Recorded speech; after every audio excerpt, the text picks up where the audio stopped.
Well, hello. Thank you for joining me. These are the announcements for the Tomorrow River Lutheran Parish for February 13th, 2022. For those of you scoring at home, that is the 6th Sunday after the Epiphany.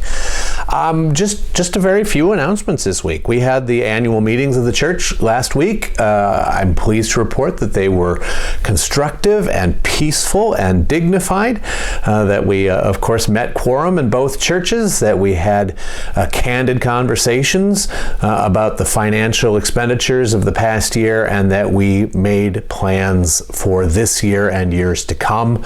And so we are grateful to God for God's grace, God's blessing, and God's presence.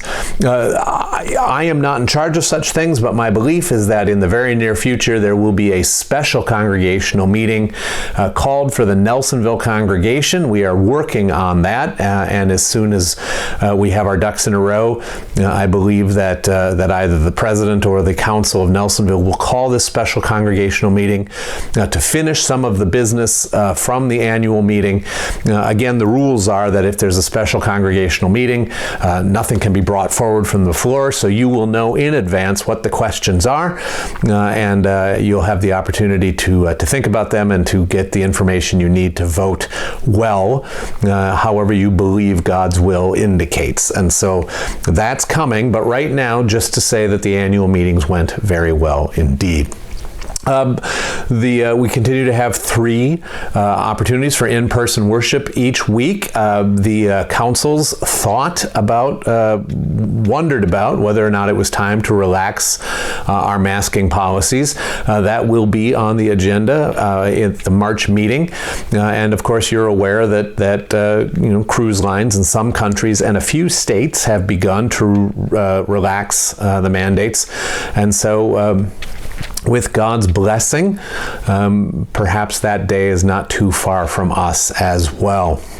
But for the moment, for the next couple of weeks at least, our indoor services, we request that people mask. For those of you who find it stupid, I am just really grateful that you're willing to do it. It's about sacrificing for our neighbors. It's about sacrificing for the frontline workers and standing in solidarity with them, the healthcare workers.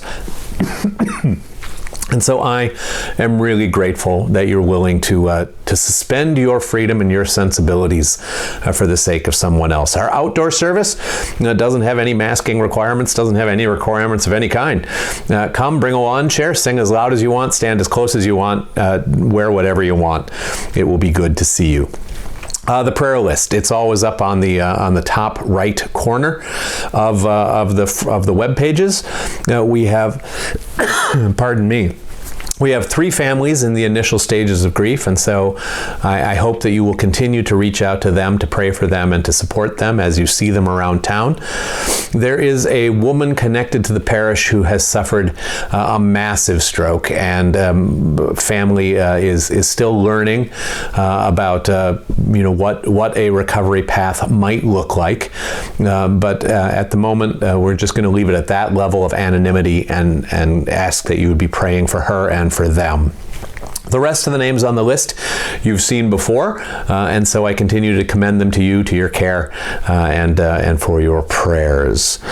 Sunday school is back on. We've been talking about this for a couple of months now. Kids can come either to Peace at 9 o'clock or Nelsonville at 9:30, and families are welcome to flip back and forth. Whatever works best for your schedule. We would love to have your kids here, and we would love to care for them. Just let us know how we can do that. Now, we're continuing to post the Sunday school lessons online. We're continuing to send out via snail mail and email activities to a whole swap of kids.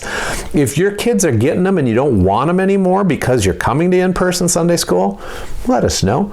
If your kids or grandkids are not getting them and would like them, happy to send them. Again, just let us know. The Cemetery Association of Nelsonville continues to solicit input about their planned Veterans Memorial and Columbaria. There is a presentation below this video. There are links to it so you can watch their presentation, and there is a sheet of frequently asked questions, answers, and an opportunity for you to submit your thoughts, whatever they are, and they are grateful for that. For those of you who are members of Thrivent, who own Thrivent policies that give you choice dollars, the current choice dollars expire March 30th, March 31st, something like that, end of March.